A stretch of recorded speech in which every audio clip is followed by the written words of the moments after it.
Ако искаме да подчертаем именно качествата на реката или каква е била тя, докато е шумяла жълобито в Дула, правим обикновено разместване. Съществителното застава на първо място, а прилагателните застават след него. И тук вече се променя и граматическият строй на фразата.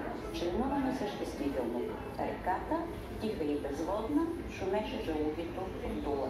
По същия начин и в следващия пример.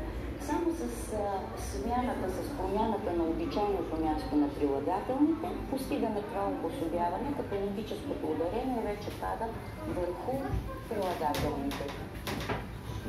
Пак ще повторя.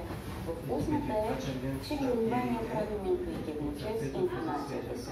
Но когато пишем, единственият начин да преместим логическото ударение е именно чрез запетаята.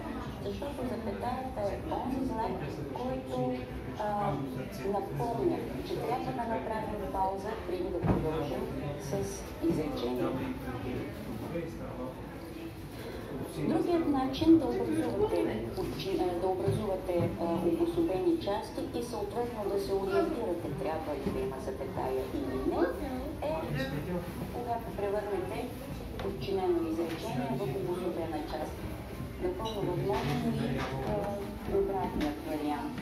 От обособената част да направите подчинено изречение.